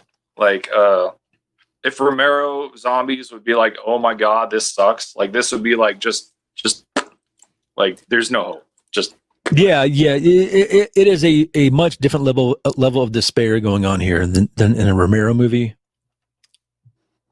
Because you can outrun Romero zombies, you can trick them. They're stupid. You can kill them, shoot them in the head. But these guys, unless you have a stun gun, which may or may not work. Dragon Fear says that Romero zombies are the gold standard, to which I would agree. I think Romero zombies are these are a fun deviation, though. Yeah. Ernie has like the third. I'd say these are sort of like the third iteration of the motion picture zombies. You have the first like voodoo zombies, like Bela Lugosi White Zombie, and then like every zombie movie, like what was that? Plague of the Zombies was a Hammer movie. They're just mindless. Oh, they didn't eat people. They're just like, oh, we're slaves, you know. And then Romero. Yeah, these remind me more of like the Evil Dead. Yeah, Romero did the flesh. These are almost kind of like these are almost kind of like the Fulci zombies, the magic zombies, but made by science. But they have similar attributes where you just can't kill them. Yeah, Fulci zombies. I think you could head shoot them. Yeah, you could. Oh, okay. Yeah. Right. Yeah, these have like personalities and they taunt. Well, I guess the paramedics one, the ones where they're tricking the paramedic, they kind of have a sense of humor. Some more paramedics. I don't know if we'll ever be able to talk about it again, but did you guys ever see Zombie 3? No. Wait, did it have another name? Almost. It was a Fulci zombie movie, and Fulci like quit halfway through, so they had some other guy come in to finish it. Wasn't it Bruno Mattei? I'm not sure exactly, but half the movie is like very eerie gothic Fulci zombies, and then there'll be like a cut and like there'll be a different kind of film going. And all of a sudden, they're doing roundhouse kicks on the guys. Yeah, like it's ninja zombies. All of a sudden, it's very. Is it the one that took place in like the really big plant? Because I'm thinking of a Bruno Mattei zombie movie that I saw, but I think he did a couple of them. I get those. He did Hell of the Living Dead. Okay, that's what I'm thinking of. Hell of the Living Dead. Yeah, that one's like pretty awesome trash. It's terrible, but it's really fun. And it's just, there's tons of stock footage and just repeated shots of like zombie kills. Like they show the same zombie getting killed a bunch of times, like as different zombie kills. It's pretty awesome. Oh, right. So now Frank is foaming at the mouth, and it is a really horrific scene. Freddy is in pain and he kind of drifts off, and you can kind of tell he's now going full zombie. and he says that he can finally see. Frank seems to hold out longer than Freddy did. Yeah, he really, which is weird because Frank seemed like he was sicker than Freddy. But as we will see, Frank had more like. I'm sorry, what's that, Jason? Yeah, he had more inner gumption. Frank had more like inner spirit, I think. He did, and we'll see this in a moment here. Freddy says that one thing that can relieve this world of pain or this world of suffering is live brain. And he is now foaming at the mouth and chasing Tina. She hits him, and then the crew busts in, and Bert starts to beat him with a pipe. And then Ernie tosses acid into his face. And they're like, get the girl, and they run out with her. Spider's having a bad time now, and he's freaking out, and Ernie slaps him. Yeah, I like that scene. Like, Spider kind of loses it, and Ernie's just like, get your shit together. We need you, Because Ernie recognizes that Spider's the other competent person, the other leader type. So it's like, hey, get your shit together. We need you. Trembling Keller says Zombie 3 was Bruno. One of the other randos. All right. Zombie trunk lady shouting for brains. Spider's like, make it shut up. Brains. Zombies are bursting in again, and they're going to make a run for the cars, but Ernie's foot is broke. When did Ernie break his foot? I thought it was one of the ones that grabbed his ankle or something. Yeah, it wasn't the first one that grabbed his ankle where he had to cut his thing, but they did show like a quick shot of like somebody like grabbing him and he like stumbles or something and he fucks himself up. Freddy's corpse is now busted through, and Spider suggests they get a police car. Bert insists on driving. Spider's like, hey, F you. Kind of can't blame him. Yeah. Ernie says, Bert, that favor you owe me, watch your ass out there. Very, very nice, It's really testament to their quarter-century friendship. I like the yeah between Bert and Ernie. Bert and Spider now beating up the zombies, and they get in the cop car and they drive up to the building, but they're mobbed by like 30 zombies. And Tina is freaking out because they abandoned them seemingly. But Ernie knows what's up though. Ernie's like, no, they have to. Just trust the plan, okay, Tina. The zombies are running like 30 miles an hour. Yeah, you're right, Jason. These are some fast zombies. They're hauling ass behind this car. First fast zombies. I want to say, as far as zombie lore goes, maybe Nightmare City, I think, was made around 1980. It had zombies that were, there's like some nuclear fallout or something. And it's another one of those like shitty Italian zombie movies that they're all awesome. But was that the one where they had knives? The first running zombie movie. Was that the one where the zombies? Was that the one where the zombies had knives, and they run around stabbing people? I think maybe, yeah. I don't think I've only seen saw that it one. once. It's pretty weird, but zombies run around and stab everybody. Zach, that's the entire movie, and it's like if it's the one I'm thinking of, but All right, let's do a quick diversion. What's your favorite Italian zombie movie? Mine is Burial Ground.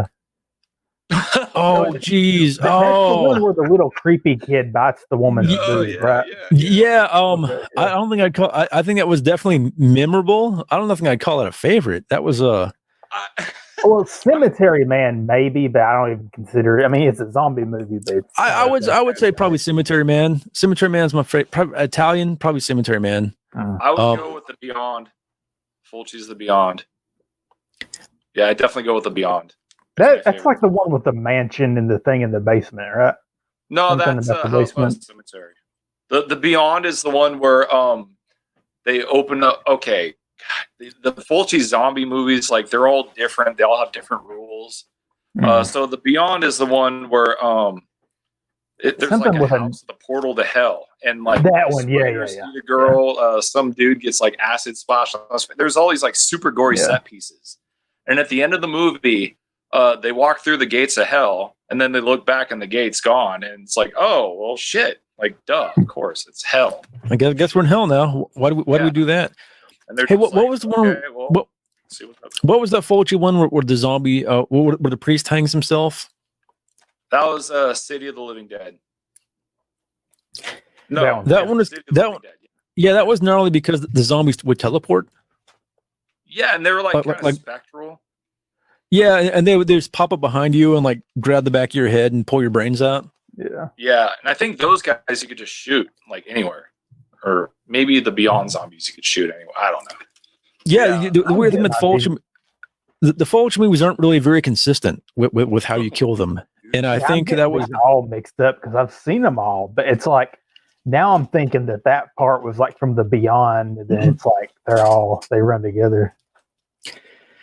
I would say I agree with Dragon Fear that the Romero zombies are the gold standard, but as long as you have rules, you can do whatever you want. Mm-hmm. As long as you establish how you kill them. And Fulci somehow gets away with not having any rules because he's a maniac, and his movies aren't really about plot. They're about 20-minute long gore scenes and how to get to the next one. Exactly. Like Fulci would just do these like insanely long like splatter set pieces and then kind of like tie a story sort of in between it, but not really. So yeah. We should have the scariest zombie. Like, seriously. We should do like just zombie, Fulci zombie. That would be great. Yeah, I was gonna say the zombie that always freaked me out the most was the very first one in Zombie, the big fat one on the boat. Is that the one that fights the shark? No, I don't think so. Maybe. That's one of the best scenes in any movie. Only things I remember about Zombie are the shark scene and that scene where the zombie grabs his guy by the head and pulls his eyeball into like a thing. Yeah. Because the Mike Patton song about that. I think there's a scene in Zombie where they're running from the zombie. Like, correct me if I'm wrong. It's been a while, but I think there's a scene in Zombie where they're running from the zombies, like the main guy and the girl, and then they just stop by a tree and start making out and like getting all like, whatever, and get some action going, and then like, oh shit, zombies, and they get dressed and like start running again. Is that a thing, or did I just imagine that? It sounds like something that would happen. I would say. I think this is a cut above the Fulci movies. I would give this like If Dawn and Day of the Dead are 5 out of 5 stars, I would give this maybe a 4 out of 5, and I would give Fulci Zombie maybe a 3 out of 5. Does that sound about right? I've never seen Day of the Dead. You never seen Day of the Dead? Oh my goodness! Nope, it's worth it, man. It's bad to have not seen that one, but I haven't. Day of the Dead's one of those where the first time you see it, you're pissed off that it's not Dawn of the Dead. And then the more you watch Day of the Dead, you'll kind of realize that it's okay that it's not Dawn of the Dead. Then when you see Dawn of the Dead, you're like, fuck, I wish this was Day of the Dead. So Day of the Dead's pretty legit. It's true. Trimling Colors, to wrap up the Fulci section, says the Fulci's Giallos is that how you pronounce it? Giallo movies? I think it's a Giallo. Okay. They're the only ones that make any kind of sense. That sounds about right. Giallo. They're back in the warehouse now, and the new whip with Bert and Spider, that is, and the new whip couple are there, and Spider says, "This way, you stupid honky." Oh my goodness. And they run inside. Spider's fed up with all this shit by now, he's sick of the car is totaled. Back at the crematorium, Ernie and the chick, Lisa, are going up into the crawl space. Tina. Yep. And Freddy is on a rampage, and he wants those brains. And we see Frank now. Frank takes off his wedding ring, asks God to forgive him. And like Trimling Killer says, Frank goes out like a man because Frank crawls into the cremation oven while Rocky Erickson Burn the Flames plays. This scene is incredibly poignant, and it's probably like one of the most kind of emotionally resonant scenes in any horror movie I can think of. Yeah, this guy was great. The guy who played Frank, he did a fantastic job. And what was James Karen, which could have been. It could have been somebody. They did not have to take this role as seriously as he did. He went above and beyond. What I love about this movie is it's tongue in cheek, but everybody plays it straight. Like, absolutely. Oh, we're in a zombie And he screams as he gets burnt to death, and the camera pans away from the furnace. The police now were everywhere, and there's even a helicopter. And the zombies ambush the cops. And the helicopter guy is telling everybody to leave. And somebody's like, sounds like the poo is really hitting the fan. Pretty foobar situation going on. No doubt, no doubt. The crew in the warehouse, they need to use a phone, but there's zombies in the basement and the office. And we kind of get a call back to the beginning where Bert wants Spider now to open the door while he knocks the zombies' brains out. I think Bert takes charge. Like, I don't give a damn what's in the basement. We need to get to that phone, you know. So I'll say that Bert is definitely one of the he-dog stud heroes of this movie, despite his questionable business ethics. And he has Spider now, who's far more competent than Freddy ever was. So they might be able to wreck one of these zombies here. Bert wants Spider to open the door while he knocks the zombie's brains out. And we're back now. Freddy is antagonizing Tina and wants her brains. And Tina and Ernie are spooked. And Ernie grabs his gun. And Freddy just keeps going on about wanting her brains. Back at the warehouse now, Spider removes the lock. And it is Tar Zombie Guy. Tar Man. And Bert knocks his head clean off. Zombie Guy more. Bert knocks his head off. Knock his goddamn block off. They're in the basement, and the step is out. Like, watch the step. There's Suicide's body. Suicide is not a zombie, so being eaten or bit by a zombie in this does not turn you into a zombie. Is that correct? You have to be exposed to trioxin? Yes, definitely. That's one of the key points, that it's only the trioxin. It's not zombie to zombie or zombie to human. It's not like a virus like in the Romero ones. Bert calls the cops, says it's an emergency, and he gets the captain on the phone. And the captain's like, hey, what the hell is going on? And Bert says that there's a disease like rabies. It turns people into cannibals. And there is a... Yeah. He's kayfabing a little bit, but he's getting the basic point across. Yeah. I mean, nobody's going to listen to you if you say people came out of the ground, they're eating people. So yeah, exactly. So that's pretty slick by Bert. Yeah. I'm telling you, man, he's the man. Bert Wilson. There's a police barricade, and it gets rushed by 100 or so zombies. Trash is there, and she's naked, of course. I hope Linnea Quigley... I hope she got paid well for this role. I'm sure she did not. I'm almost certain she did not. Probably scale. The cops get eaten while they're on the phone with them. And Bert now finally, in all caps, gets the idea to call the army like he should have in the beginning. Yeah. They called the colonel from earlier, the grumpy guy. And he says, why didn't you call this number immediately? And we're like, yeah, why didn't you call this number immediately? We never find out. We never know. He's taking some notes about... He was afraid for his business. But yeah, as far as like when he first got the canisters, yeah, who knows? Yeah, that's a weird thing to sit on. He probably thought he was going to do some sort of like cash grab from it. I have no idea. Maybe trembling knows. I don't know. The guy goes to his secret green 80s supercomputer with a dot matrix printer. Kind of like LibWorld had in. Yeah, exactly. Yeah, 25 years later, store we work at still has one with the tear off sides. Nice, no doubt. We are at Q2 status. Looks like we found the lost Easter eggs, referring to the barrels full of trioxin. And well, sir, that would be good news, but the eggs have hatched. Oh, that's not good. I assume he's talking to President Reagan at this point. Yeah, probably, man, probably. Because he's like, Louisville. He's like, Louisville, Kentucky, sir. So I was like, a little jab at Reagan, diminished capacity. I'm right. President-elect that might have diminished capacity. We don't have to worry about that. Bert says they have a contingency plan to deal with it. So Bert thinks that they're Bert's like, don't worry, guys, the Army's got this all taken care of. And we see a military guy getting codes, and it's putting in this massive artillery piece 134 miles away, and we see a nuke. And Alien versus Predator 2 happens. What's that? Alien versus Predator 2. Same ending. That one.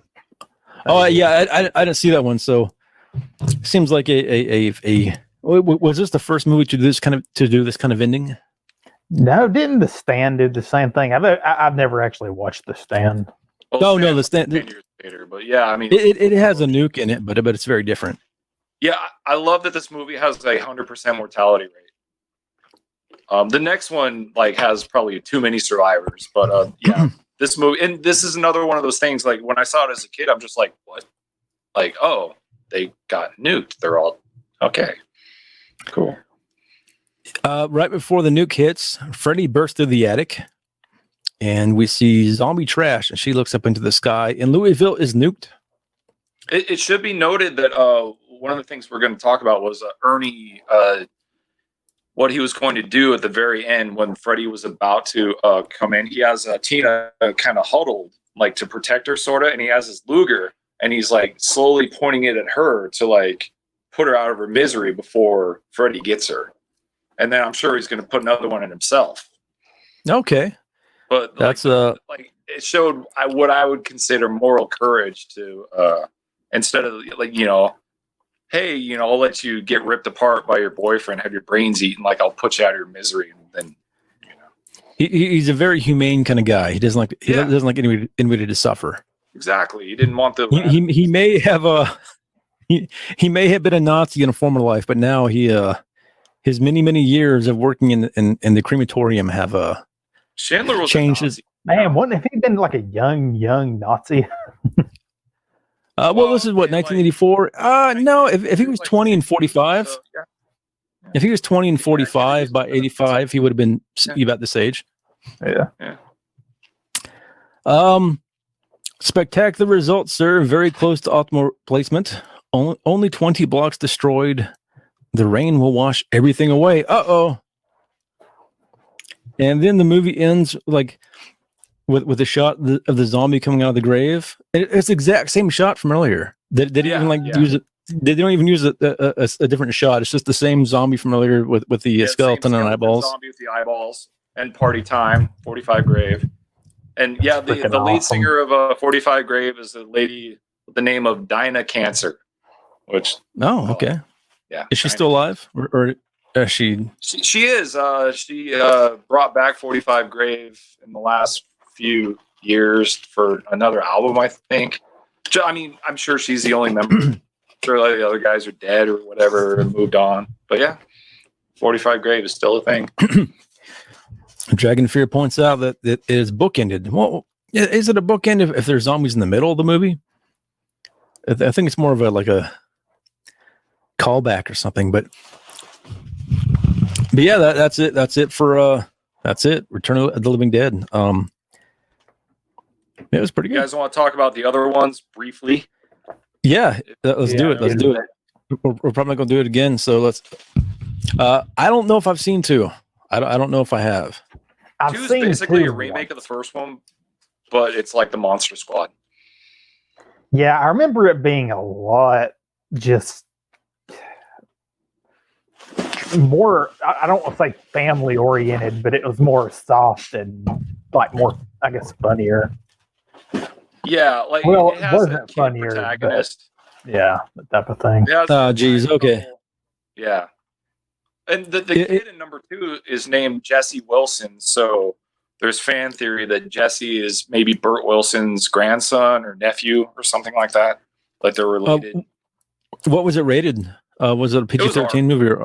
It was okay. Yeah, they still had brains getting eaten, but it had this kind of weird sort of Monster Squad vibe to it, where this plucky bunch of survivors, and there's a kid, there's a nice couple, there's this old doctor guy, so there's at least 4 people that survived this movie, number 2.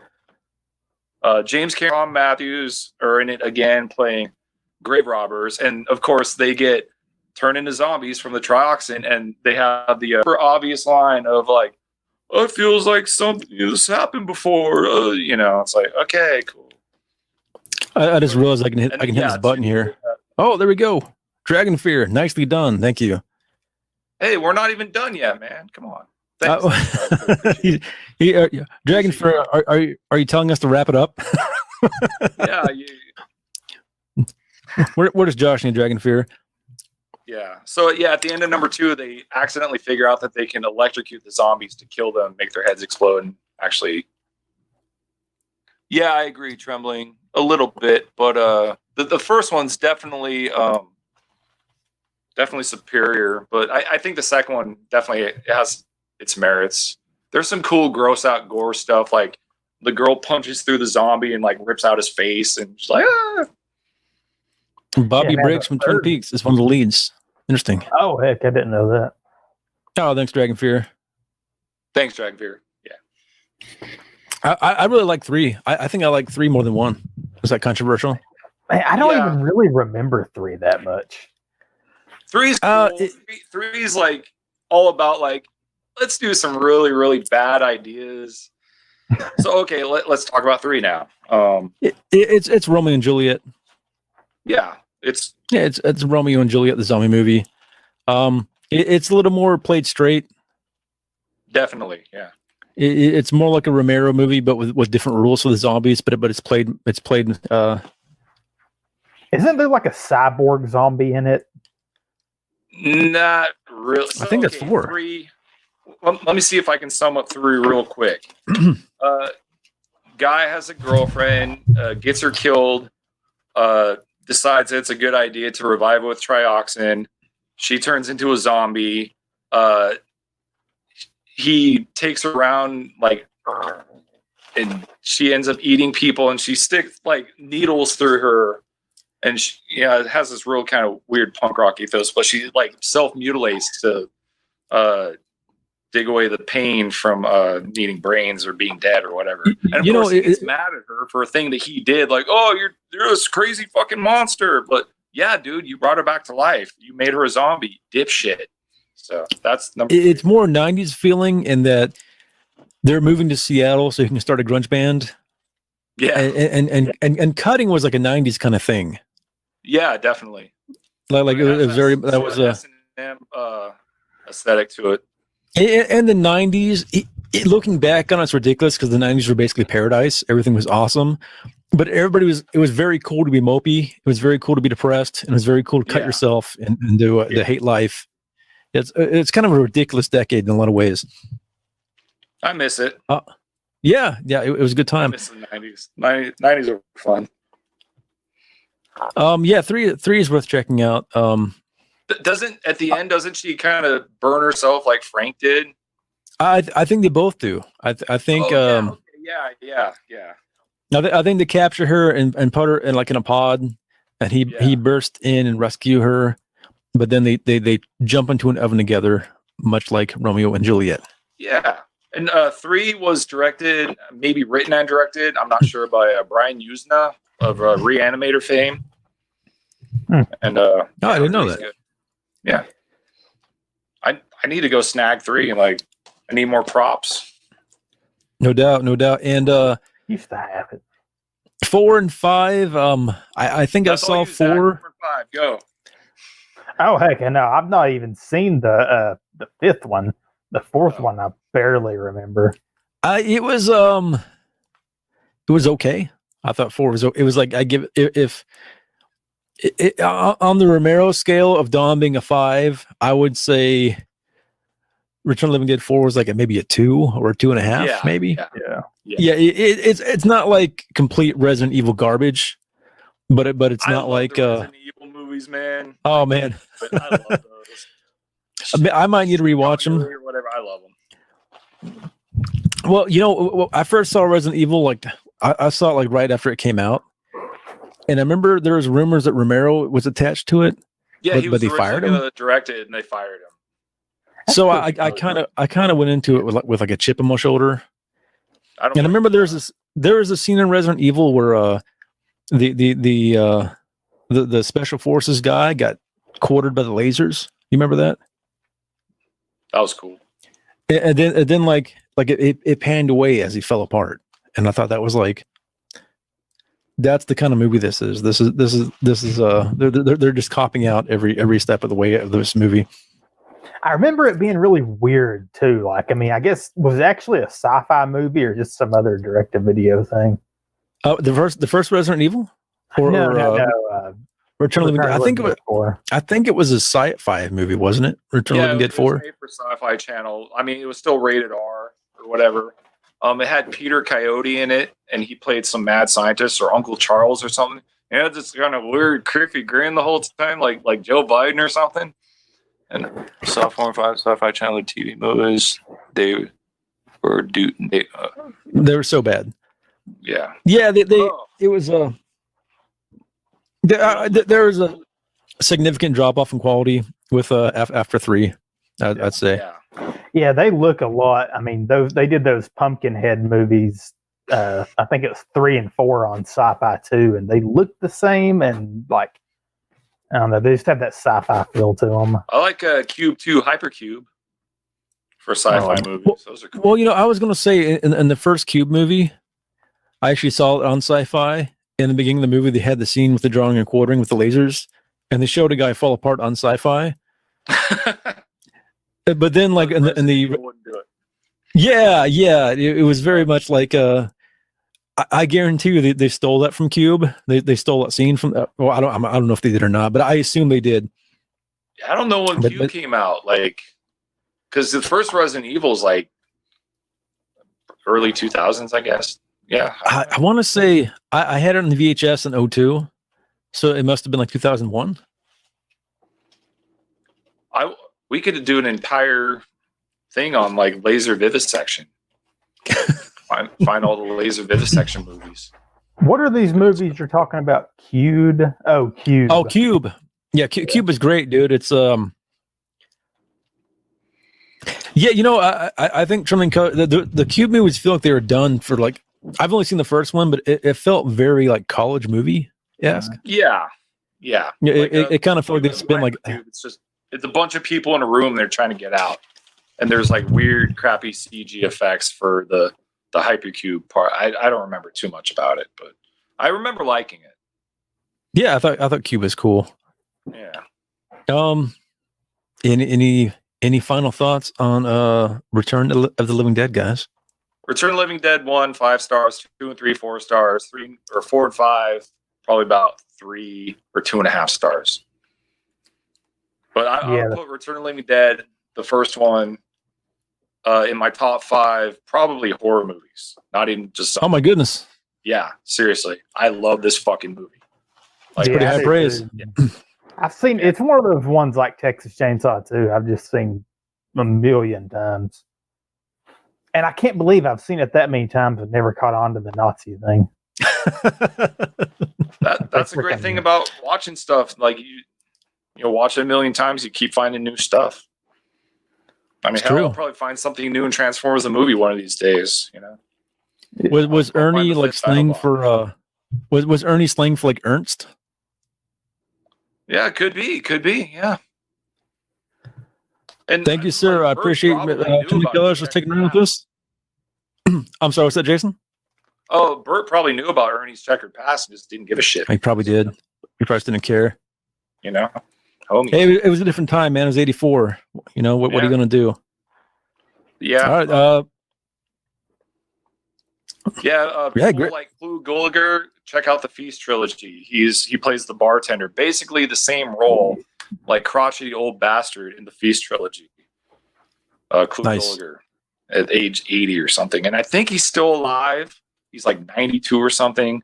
James Cameron passed away about a year ago. He had a good run, like 87 or something.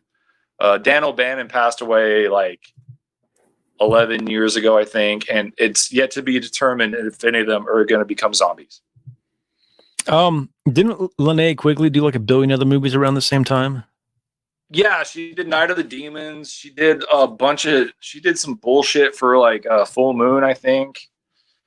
Yeah, she's she's kind of like the 80s, early 90s scream queen. Nice. Like picked up from Jamie Lee Curtis.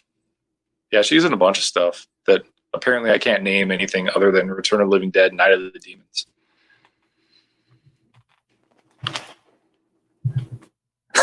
Oh, gee. Oh, yeah. All right. Well, Could hopefully be. this one pays up. Yeah. We'll see.